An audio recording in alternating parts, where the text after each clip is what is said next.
evening to a few of you. Welcome to today's community briefing.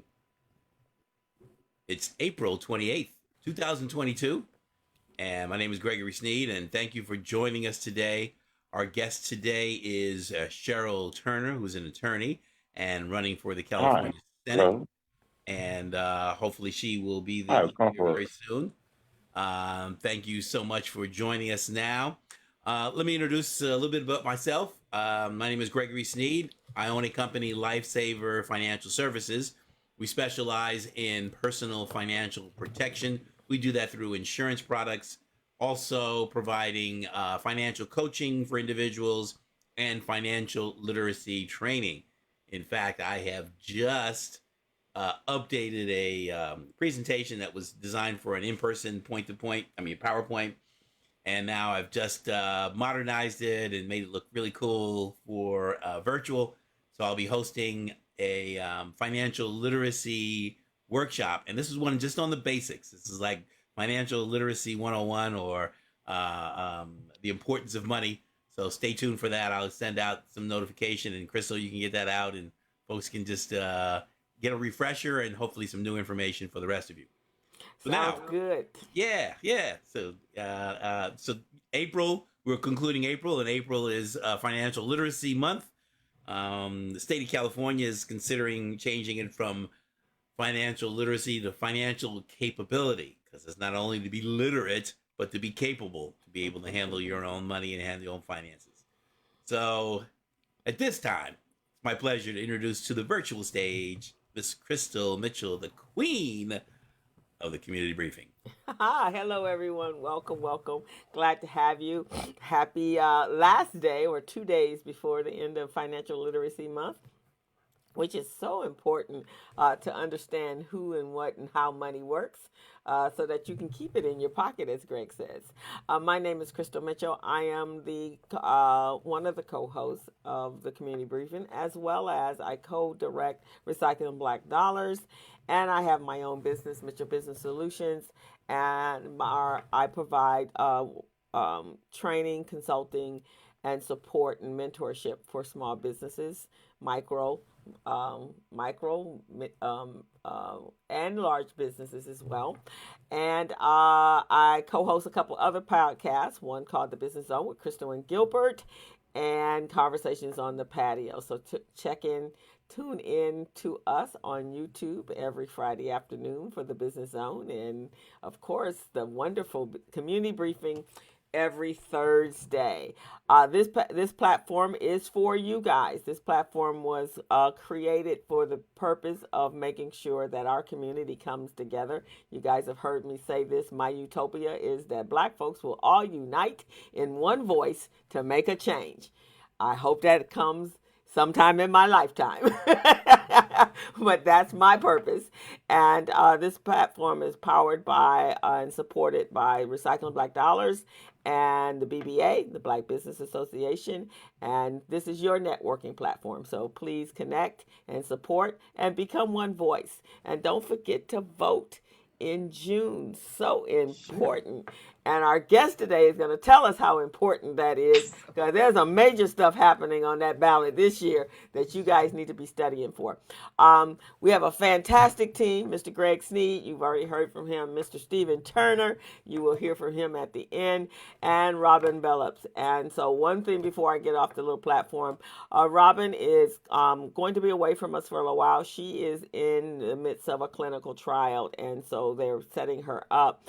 They're trying to get her cancer into remission. So please, prayers for Robin. She is a strong sister in our community, and we want her to stay around for a long time. Her voice is necessary. And she also asked me to tell everyone that if you happen to be diagnosed with cancer, or a family member is diagnosed with cancer, search for a clinical trial. They will take the best care of you and make sure that they are checking out every nuances of that clinical trial. So she just wanted me to pass that on to you. With that, I am going to turn that back over to Greg, and we're going to have a fantastic show today. In the words of an actor, all right, all right, all right. Thank you very much. So today we have joining us Cheryl Turner, Esquire, right? And she is a trial lawyer, transactional attorney, and she got her BA and JD degrees from the University of Southern California. Go Trojans, yeah. Somebody, I see you, Steve. I see a few. Okay, It's all good. we get some It's all UCLA good. people here. Yeah, yeah. I went to USC. I didn't go to school there. I just went there, So, but I'm a New Yorker at heart. But she has been focusing for the last 20 years on her own legal practice with an emphasis on civil rights, consumer rights, business tax, real estate, transportation, and law. She also advises and assists clients with tax and regulatory compliance to keep them in compliance and potentially out of jail. She's a former real estate broker and currently holds a public works construction management certificate. She was on the board of the vocational nursing and psychiatric technicians, where she helped to ensure that qualified people are licensed in vocational nursing and psychiatric technicians by enforcing educational requirements. Okay. I've got a lot of stuff here. She's going to carry that because it's a little bit too long to read. But she is a resident of Los Angeles. She currently serves on the famed Santa Monica Redevelopment Corporation Board and constructs manages senior affordable housing projects for the city of Santa Monica. And she is running for the Senate seat in the state of California. So she's going to tell us about that and about her platform. So without further delay, please welcome to our virtual stage, Miss Cheryl Turner. Thank you so much, Greg, for that introduction. And good morning to everyone with Community Briefing. Thank you, Steve, also for inviting me. And I appreciate all of you out there today because there are several events I know going on at the same time. So let me just jump right in and tell you a little bit more about myself. As Oh, Greg mentioned, I I grew did up in leave the one thing district. out. I did Huh? leave one thing out. She is a member of Delta Sigma Theta sorority. Oh, yes. That's important. I gotta. Okay, you got to get that I in. gotta get that one out. Okay. I left that one out. I'm sorry. All right. All right. So I did grow up in the district and attended the public schools there. And some important activities that I was involved in growing up, the Scouts as a Girl Scout. I think that basically created my care um, and desire to protect the environment, which is one of my platforms. Climate change is so important, and we must do everything we can do to preserve our environment for our future generations. But also, I was an athlete. I was on the track team, and later on, I was on the swim team. And that helped to develop my drive and my persistence and my working as a team to get things done. And I think all that, has tied into helping me to pursue my career in law as well as in politics. But I was also involved in student politics at school. I became a student leader. And ultimately, when I did go to law school, I became the Black Student Association president. And so, again, that helped, I believe, to prepare me for my future goals of running my own office and pursuing a political career. So when I ultimately graduated from law school, and let me say it was difficult. I was the first person in my family to ever attend law school. So, when I just made that decision and told family and friends, they were like, wow, what do you think? Who do you think you are? What do you think you're doing?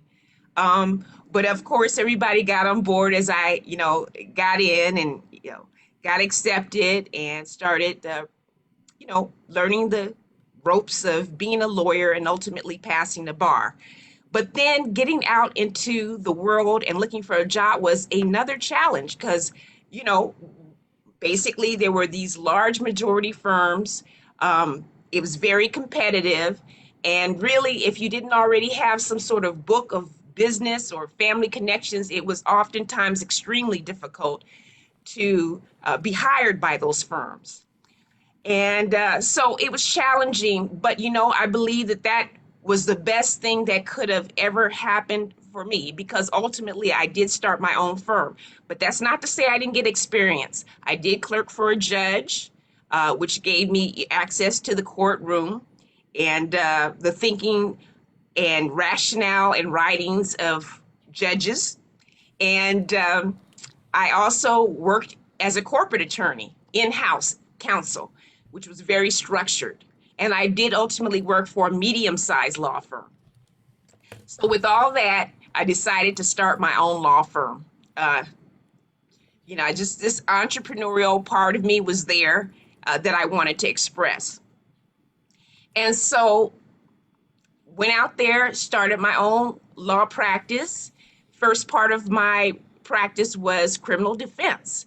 And so while I'm out there, of course, defending my clients, I'm noticing who's out there. Who are the defendants? Well, they're primarily persons of color. That's not to say there aren't white folks, other folks, but most often I, looked around, I saw persons of color, and it just really broke my heart. But it also instilled in me a desire to make a change and make things better. And so I continued along that for my career. But many of you probably also know the business law side that I was expressing, because many of you, we were all out there trying to fight for and advocate for opportunities to participate in public contracting. So I saw many of you out there at the MTA meetings. We tried to get contracts with Caltrans and the city of Los Angeles and so many other entities, including with some of your sponsors, some of the utilities that are out there. How can we participate? Because no, we're not the majority firms with all of the resources, but we do believe that we have the right to participate because in most cases with public contracting, our taxes are used and paid for construction. So we deserve to be a part of that. I remember sometimes we would meet after work and we would have strategy sessions and talk about how we could participate in these projects. So that is one of my platforms, and I don't talk about that with everybody, but the business community, I'm there for you, and I'm going to do everything I can to make sure that we have an opportunity to participate.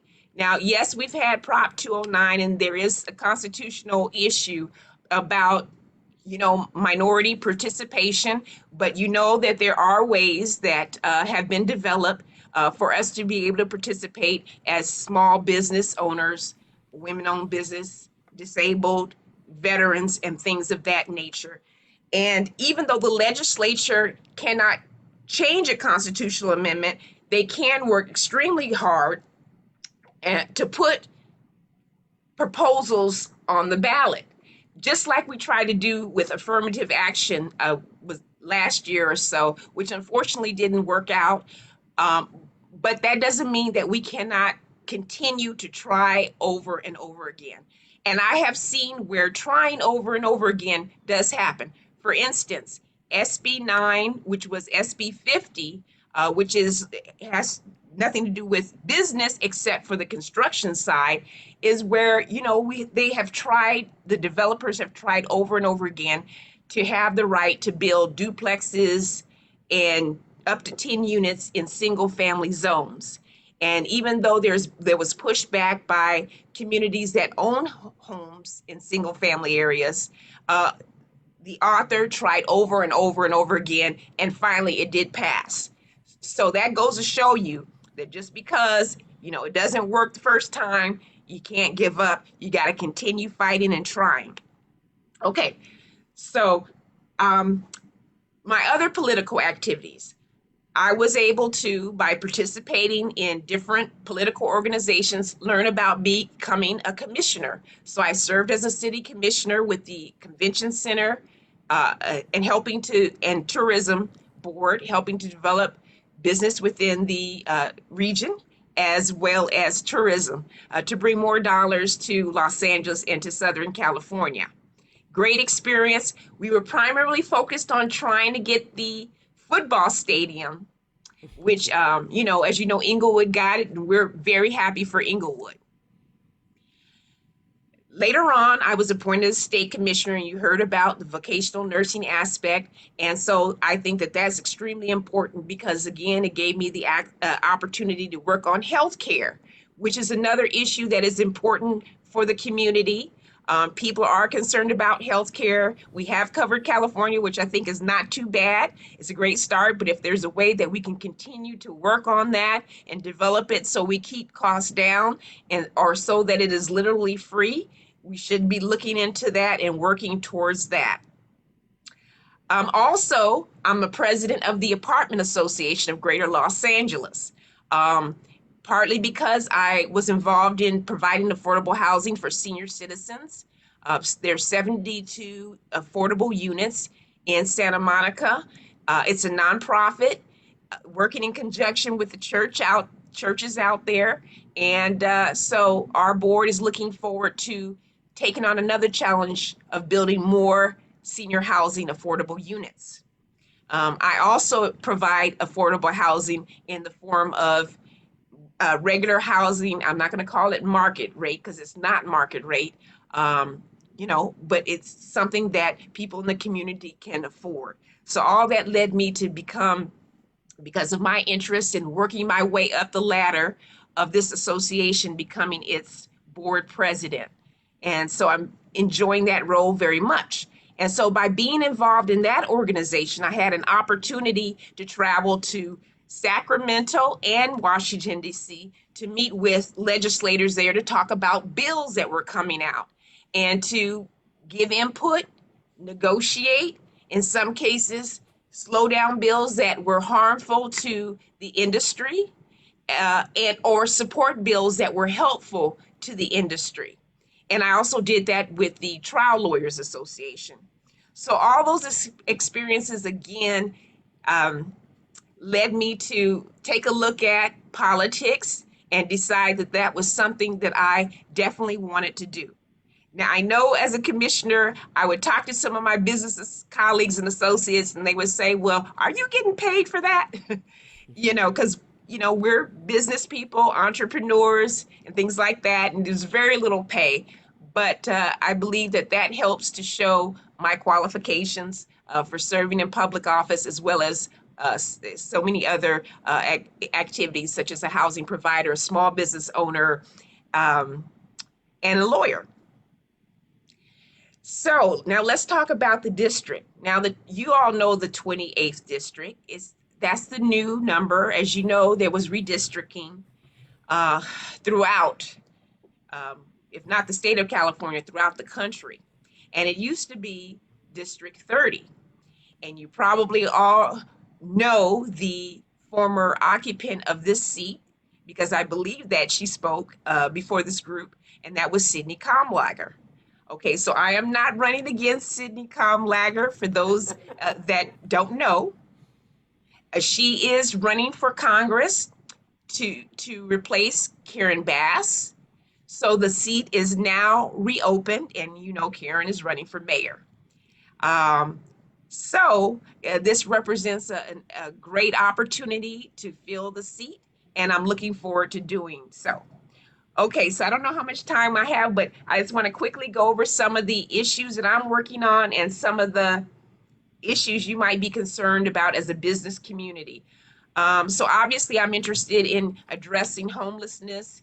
Every possible candidate is right in our face. We have to address that, and providing affordable housing so that people can continue to live in their community and not be forced out because they can no longer afford that. So I believe that one of the keys is to building more housing, which it seems like every corner there is housing being built, but we just have to get it down so that it's, affordable for everyone. Homelessness, yes, we're going to have to do a better job, and we're going to have to take a stronger position. If we offer housing, they need to take it. Otherwise, they can't just remain on the street and affect the quality of life. Now, if we're not providing the housing, well, then that's a different story. But if we are, you know, they need to accept that. All right, and we need to address the mental illness and addiction that's going on throughout our communities, because that is partially the problem, is that many of those people out there are in those situations. We have emancipated foster youth. We have folks that have experienced domestic violence and sex trafficking, and so we need to provide the support that they need to help get them off the street.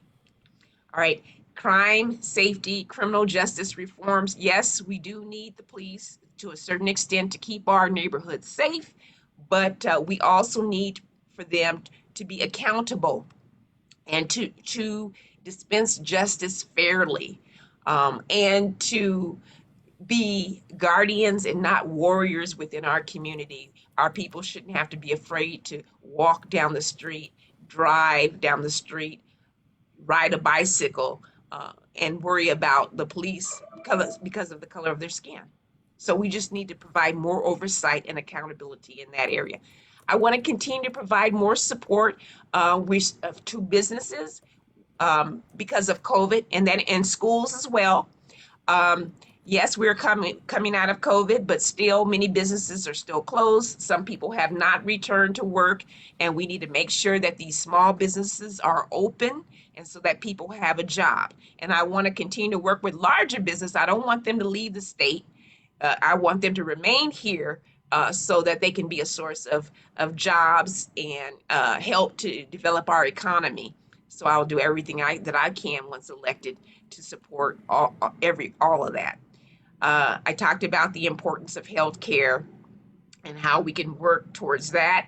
Our schools, they definitely need support. Our students are behind because of the pandemic, and we need to obviously work on our broadband. We need to make sure that they have access to computers, transportation to schools. Community college should be free, and we need to do everything we can to keep our kids educated, and folks that adults that want to go back to school too as well. All right, so one of the programs that I worked on is the rental assistance and mortgage assistance program. I did this before, without being elected, because I was a concerned citizen involved with housing. So when many people were thinking about, well, how are we going to address this when people are not working, if they can't pay rent, if they can't pay their mortgage, what can we do? So that was our discussions about it, and this idea was the beginning of the rental assistance, commercial rental assistance and mortgage assistance program. So unfortunately, that program has closed now. It just closed the end of March, and so I hope that for all those that needed it, whether you had an office space where you were behind on your rent and you needed help, or you had an apartment or a home and you were behind, and that assistance should have been available to you. Okay. The state grant programs. Okay, so it was wonderful. SBA came in with so much support for business, and the state of California finally had released funds for grants for businesses that were impacted by COVID. So we need to make sure that programs such as these are potentially available in the future. There could be pandemics in the future. If not like this, there could be other reasons why there is an economic shutdown. So we need to be prepared to address these issues. Let's see, what else? I talked about how important pursuing our rights to affirmative action are, and as I said, we're going to have to continue to work towards that, because I know that growing up, I was able to benefit from it, and I think it's still needed. But, there are always creative workarounds, like as we have seen recently, the decision not to rely so heavily on SAT and ACT scores is one example. So even though it looks like the going is tough, we just have to be creative and think about how else we can accomplish our goals that we're trying to achieve. Public housing is another option we can pursue. There's a constitutional amendment that prevents us from building the projects, as we used to call them, but it's something that we can pursue and support so that we will be able to provide housing for our homeless and for those that cannot otherwise afford housing. And green energy infrastructure, coming back to the environment, why it's a good thing not only to preserve our environment and our planet, but it can potentially create business and jobs by transitioning from our fuel.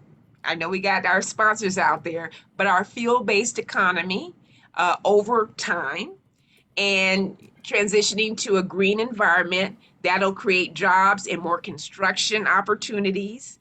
And for us to provide, if you're not an actual contractor, construction contractor, but you provide services, this will give you an opportunity to have work and hire people, which we want to see.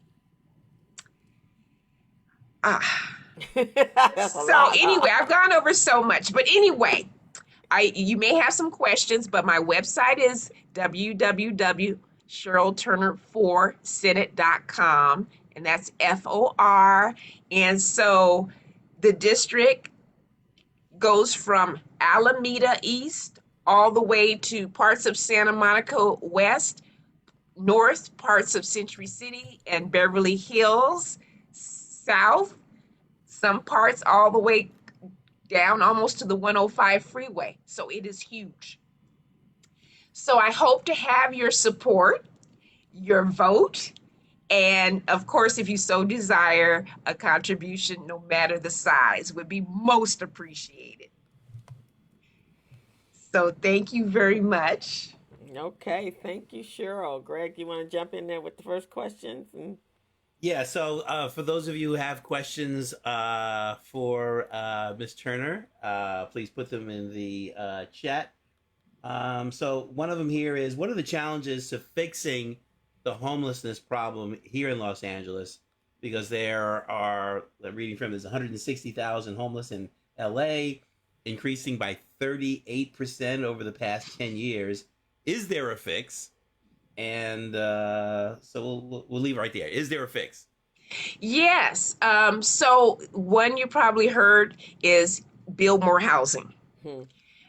So obstacles to housing, at least within the Los Angeles, the city of Los Angeles, it's my understanding from developers that it is very difficult to get their projects through, that there is often a lot of red tape and delays in getting their permits.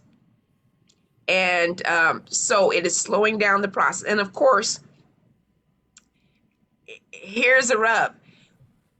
For those that are concerned about environment, we have things like where you challenge projects based on their environmental impact. And so, yes, it's important that we have community input and reporting, but it also slows down the housing process. And so that's an issue that folks are looking at, how we can make that more efficient, a process, so we can get our housing built. And of course, the more supply we have, eventually the price of housing goes down, which makes it, more affordable for people. Now, we've done several measures every few years to address the homelessness. Triple H, which is a local issue, was brought into effect, voted so that we could address the homeless.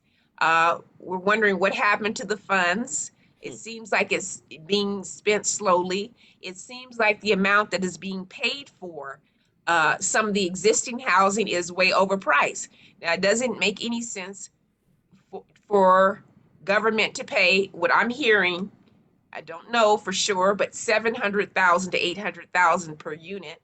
When you all know who are in construction, you can build, an apartment building for that price.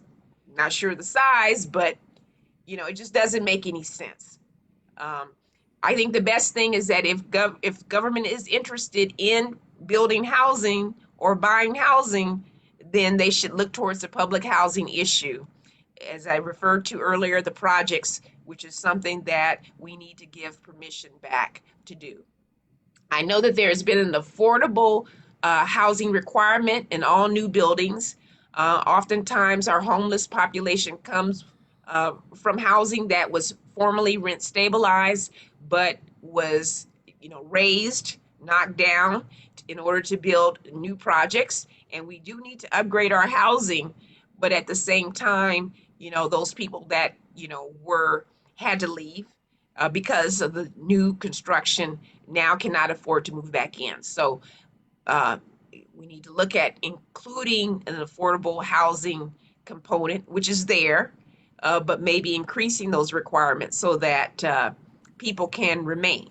But we still have to provide incentive for builders, otherwise they will not participate and not build new housing, and we'll just end up with rundown housing. So all that. And then I talked about how we need to provide support for those that are subjected or experiencing mental illness or drug addiction, or domestic violence, or foster youth, emancipated foster youth. They need some support and guidance and counseling, and we need to be able to provide them with housing alternatives. If we're not, then we got to look at ourselves. We're not providing housing that they can afford, and they are people that can't afford it on their own. So we as a government need to do everything we can to help and support them.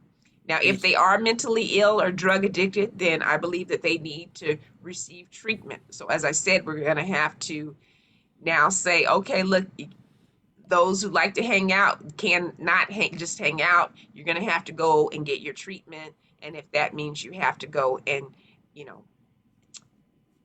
live in housing where you receive the treatment off the street because you are addicted or you are mentally ill, then we're going to have to enforce those.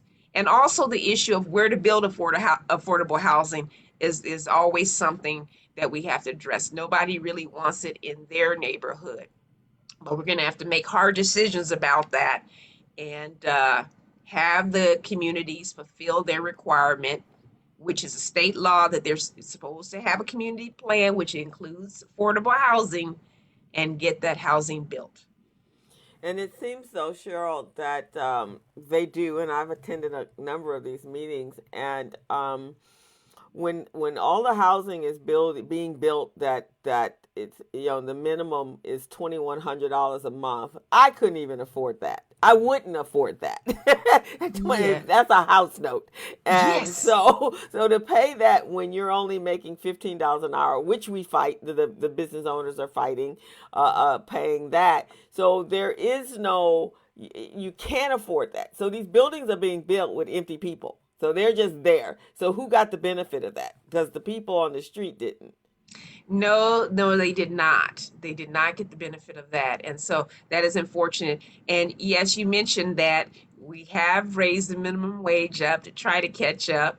And we as business people, that hurts us to have to pay, but it's there and it's still not enough. And, there are different factions that are advocating for increasing the minimum wage even more, which is good for the community, the worker that, is going to receive that, but it's going to make it hard for business owners, especially smaller business owners, to stay in business and have employees. So, yeah, it is challenging, but, we just need to continue to work and to be creative and hear from not only the nonprofits that work with the homeless housing, but the work with the business community to hear how they're impacted, as well as neighborhood communities, so we can create a plan that will make it possible for us to house the homeless. These legislators, they don't have all the ideas. They have some good ideas, and I think that my being in housing, my being in business, all that will help me when I go up there. But we also look to members of the community, constituents to give us feedback, to help us with ideas that we can work on. And so it's just leaving them to go up to Sacramento on their own is not the best way to do it.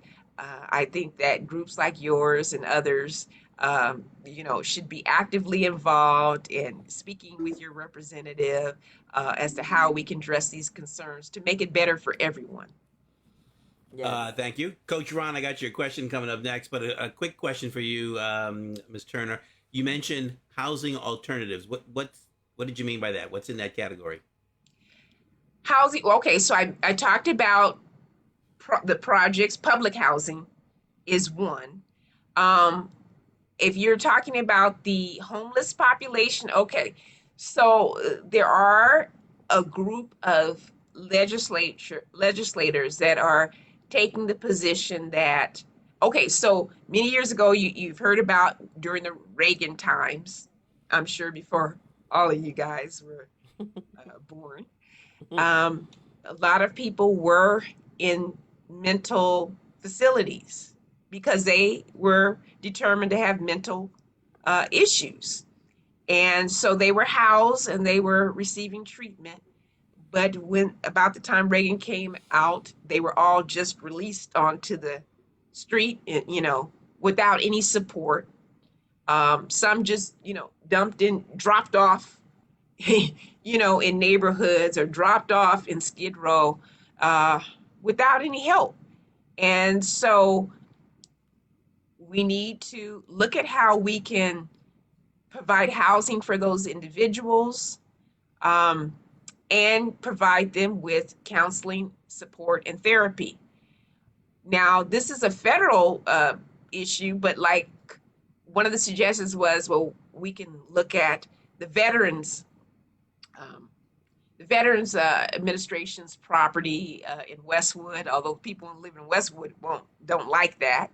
But they already had the homeless out on their streets, using that land and the barracks or building more on that land to provide for the homeless, especially for veterans that are impacted by mental illness. Okay. So that's what I mean. Okay. I thought there's some other alternatives. There are a couple companies out there that are converting shipping containers Okay. into Yes. homes. I mean, they're not homes, but they're living, quarters. And sometimes they get stacked, and they stack them even like opposing, and they look pretty nice. And they actually have something that I guess is designed for those dimensions because they're standard dimensions, and they're able to. So I thought maybe you mentioned that because I think that would be a great option. But Well, no, actually, thank you for bringing that up. Yes, that is alternative housing, and I think that's a great opportunity. I'm on a refugee task force, and I think that there are companies that have talked about providing that sort of housing to refugees. But we're saying, look, you got homeless here. I mean, we want to support our refugees, but we got homeless here too. We got to take care of folks out here. So and we that's got tons of one, and we got tons of shipping containers down in and tons of shipping containers. yeah, no shortage of That, that. Right. yeah, so that's great. And All right, so it's let me get to Ron's question. So okay. Ron's asked here, do you support public toilets and hand washing stations with paid community ambassador for 24-hour access to the community? Okay. Okay. So before I answer that, I just also want to throw out the motels that are underutilized. That's another alternative that we can, you know, use to provide some housing. Mm-hmm. Toilets. Well, yeah, I support using toilets out there. I'd rather have that than have, people using the streets. You go to other countries and they do have access to some public toilets. Yes, I would like for them to be monitored. I don't want them to be an area where someone is, you know, victimized because they're trying to use the toilet. Um, so yeah, and with the pandemic, our experience with the pandemic and the need to be concerned about cleanliness and washing our hands and using hand sanitizer and things like that. Yeah, I think that we need more of that. But hopefully, we can create locations where people are housed.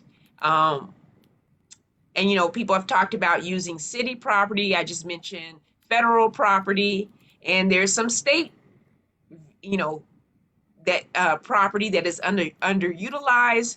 There are also vacant buildings that are underutilized that could be transformed to provide housing for our homeless and for those that cannot afford regular market rate housing. Okay, next is actually one that's near and dear to my heart. I took a look at your platform. I didn't specifically see anything related to financial literacy, especially since we are in Financial Literacy Month. Mhm. So I wonder if you'd be open to including that into your platform, and certainly if you would take a look at there are a couple of assembly bills, Assembly Bill 2215, 2546, and 2051. 2215 was one that requiring financial literacy in the schools. It was drafted by someone here in the Southern California area, and it had some teeth to it. And unfortunately, it got amended, so it had some uh, teeth extraction. So it doesn't have quite the bite that it could have.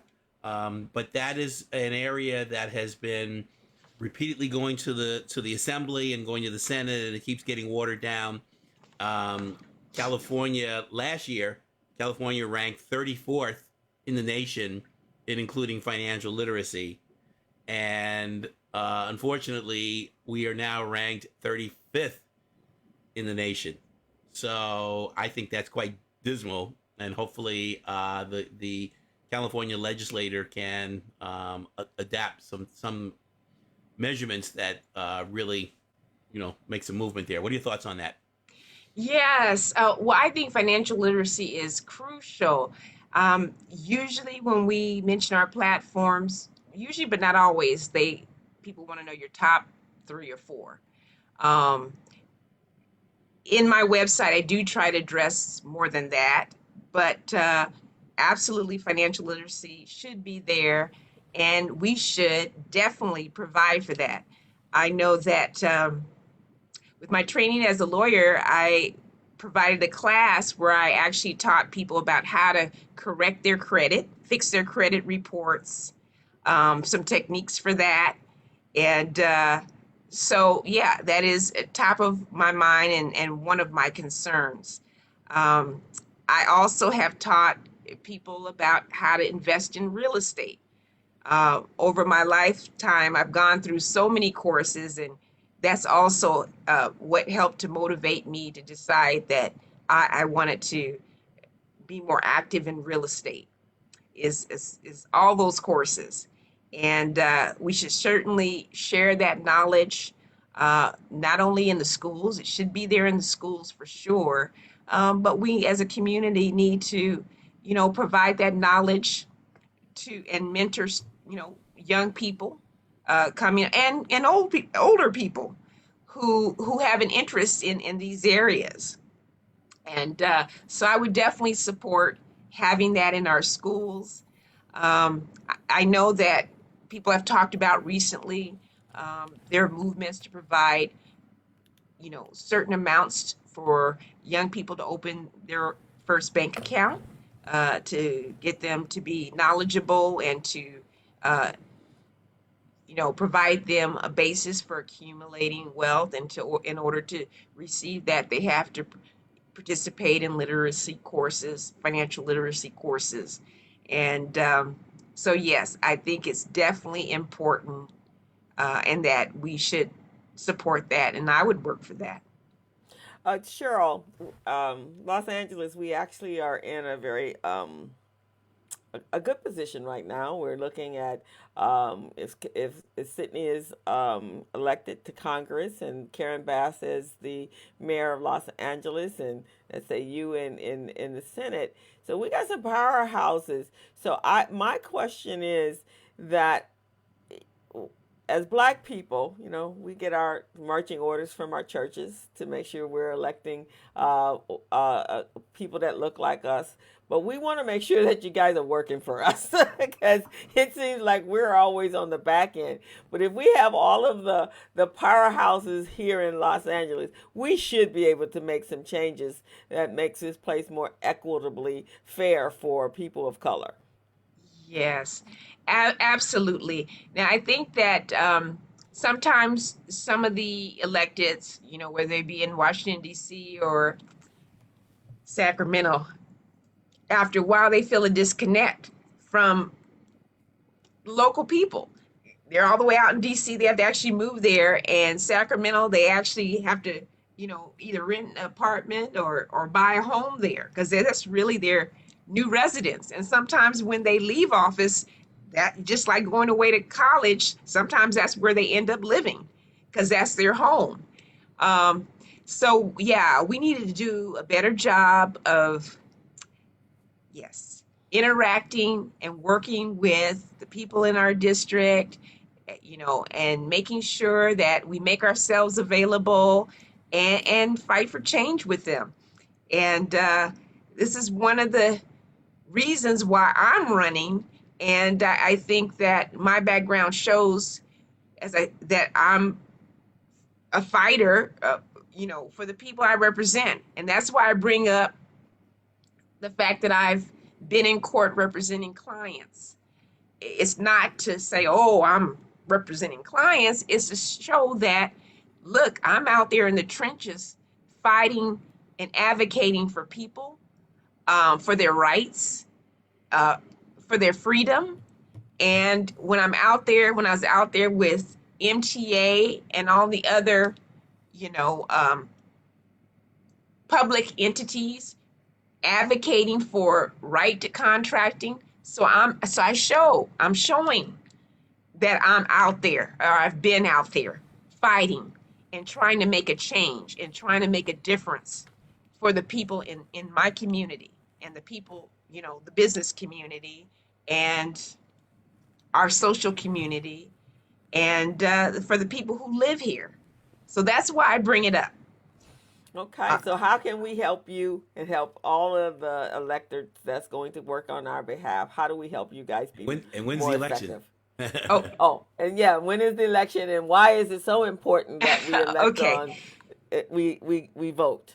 Okay, the election is June 7th, but everyone will be receiving mail-in ballots, so you have an opportunity to vote before June 7th.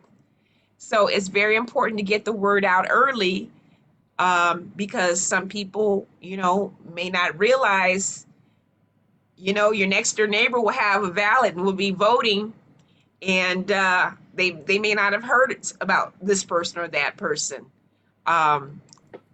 And so we have to get the message out quickly. And then also I think, and it's so important because this will,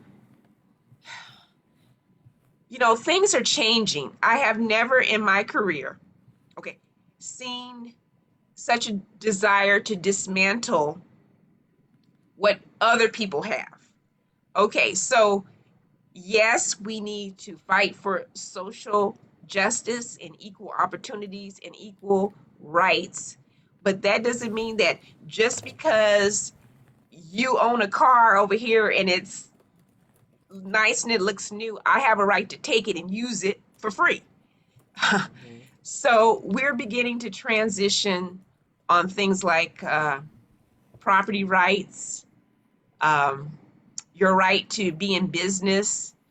People want to ignore the fact that, we've come from slavery, and we were at a disadvantage with segregation and redlining on the one hand, but other people feel like they have a right to everything that everybody else has.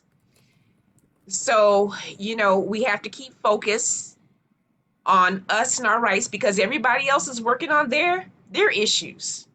LGBTQ, other races are all promoting their issues and their concern, while our legislators are often too afraid to even stand up for Black American, African American issues are concerned. So we need that.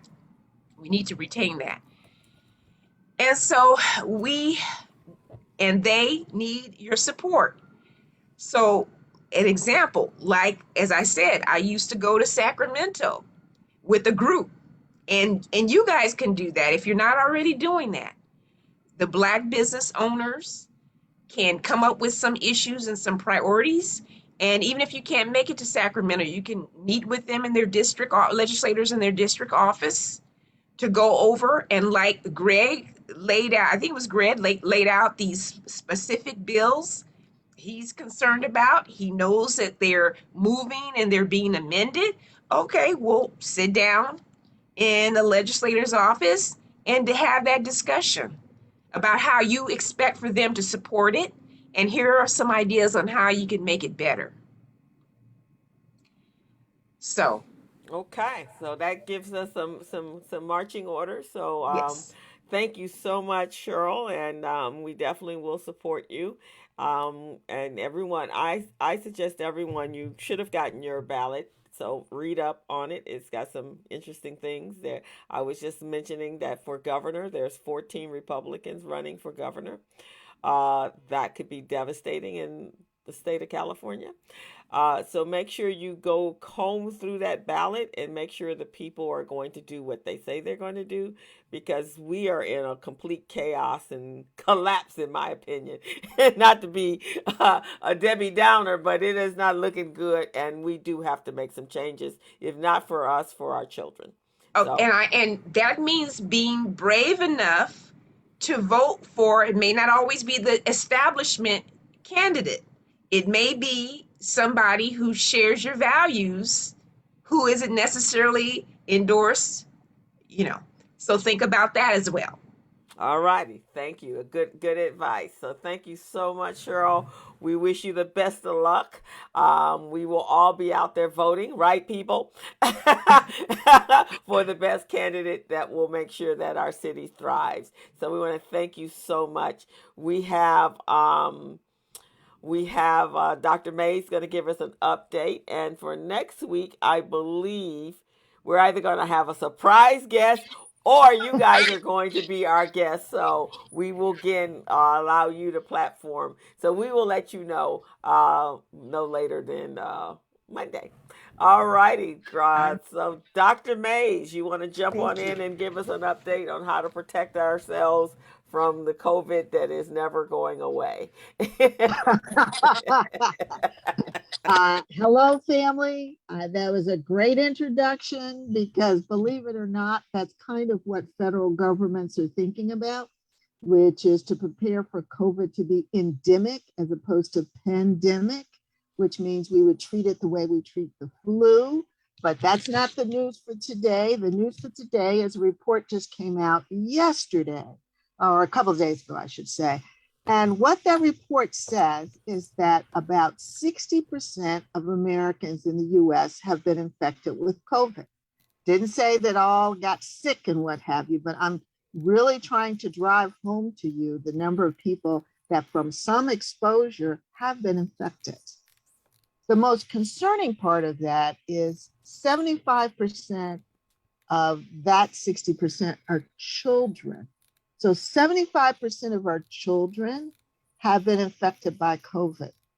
Now, what I'm trying to say is it's not enough to keep saying it's okay to have mild COVID, because we're still far from knowing what that means.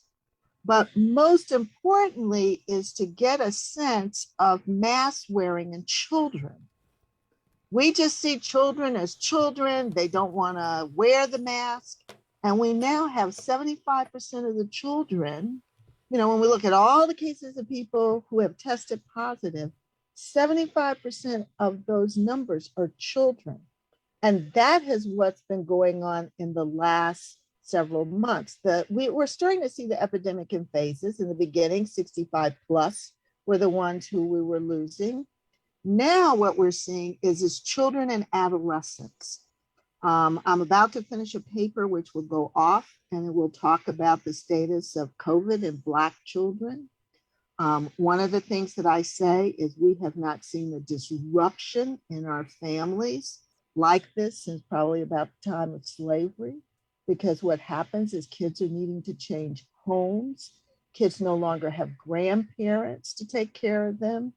Kids are being taken in and joining other families.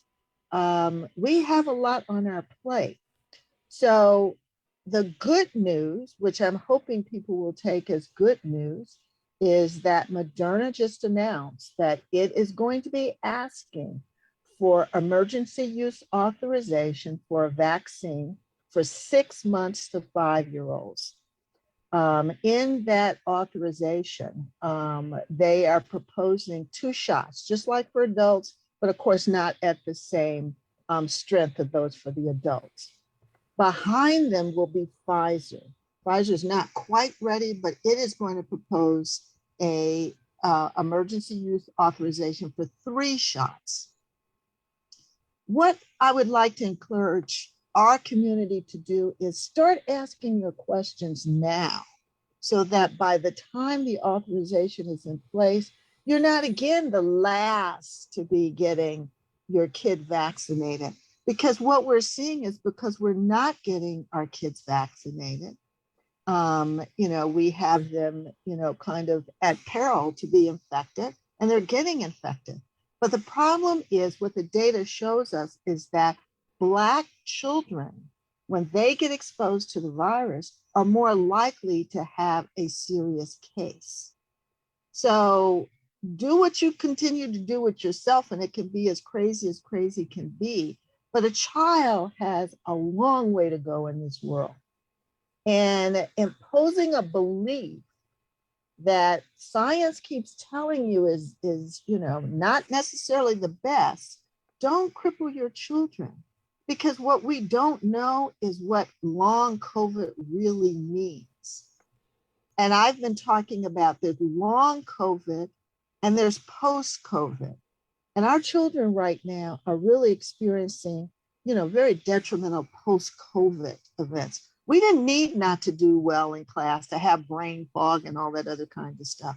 So, this is one where I'm really serious about. If you don't want to do it, please think of your child, because your child is like, our elderlies who are in a congregate setting. Your child is sitting in school. I will tell you, I wear my mask at UCLA. Why? I'm in a classroom in front of 100 students. I get the emails when they say, oh, Dr. Mays, I tested positive. You might want to share it with the class, because I was there in the class.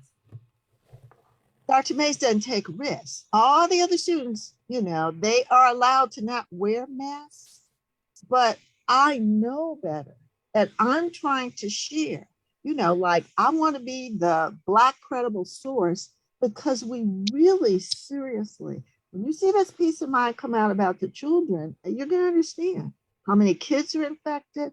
We've estimated that in the United States, something like 7,600 and something Black kids are without a caregiver. They've lost a caregiver. And we multiply that, they say, in terms of depression, et cetera, by a multiplier about 5 to 9. So that one kid who's lost that person in their environment has 5 to 9 other people who are impacted by that. So when the emergency authorized use comes out, I hope you will ask me and anybody else as many questions as everybody who's not Black is asking, because they're starting to gear up. So, Crystal, that's me for today.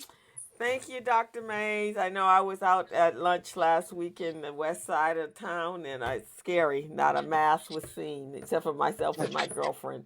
Uh, I will not be taking off my mask. I don't care how confusing the CDC is and everybody else. Until you tell me that it's not a crisis, then I will not take my mask off. And it's crazy because does people not care that they live? I just don't get it. I just don't understand it. Well, the cases have gone up in LA County. So that's the other thing. And the cases have gone up in the Black population. Just so you know, our cases are going up. Wow.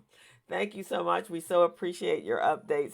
Please come back and keep us informed, and we will share, and everyone here will go out and share and let everyone know. Thank you guys so much.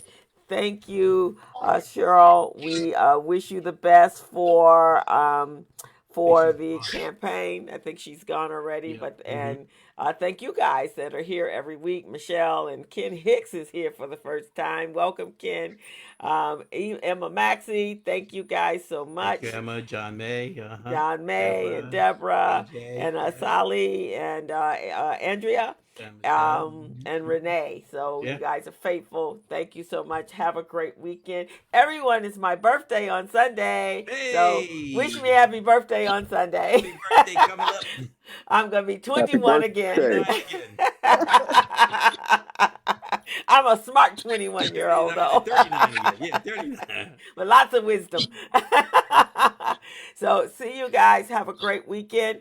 On Saturday, if you guys, Emma has put the information in the chat.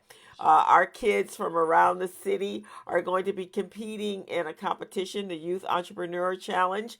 I think we have 16 kids participating. We're really, really excited. So come out and support them. It's virtual. Also on Friday, I think there's a bus tour I'm going to be on in honoring is it Rodney King? Operation Hope is doing that. There's a lot of events going on this weekend. I guess it's the anniversary of that. 30-year anniversary, yeah. 30-year anniversary.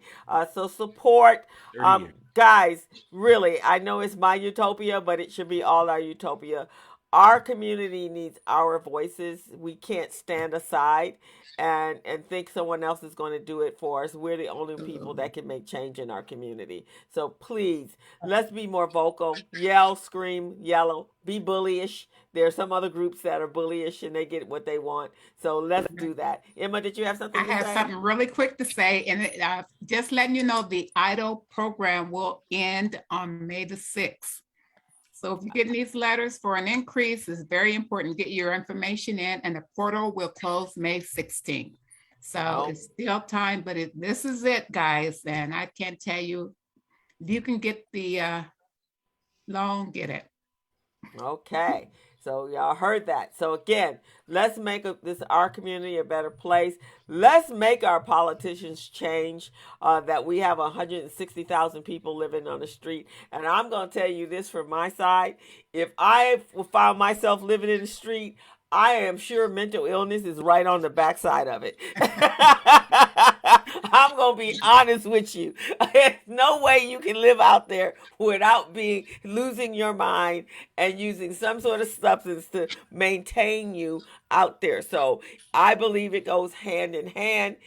I don't know why they don't get it, but we need to make sure that they do get it and create legislation to protect them, because most of those people on the street look like us. All righty. So thank you guys so much. And everybody put a happy birthday to Crystal in the chat. Oh, thank you guys. I appreciate that. A few of you have done that already. So, and if you guys are living, Happy birthday. Thank you. If you guys are living in the Windsor Hills area, we having the garden show on Sunday. That's what how I'm spending my birthday, going to the garden show, because you guys know that's my passion. So going to see the community's gardens in their homes. So thank you guys. Have a great weekend. We will see you next week. It will be either a surprise guest plus an open forum. So come to share. All righty, bye-bye. Have a great one. A little early for that, yeah.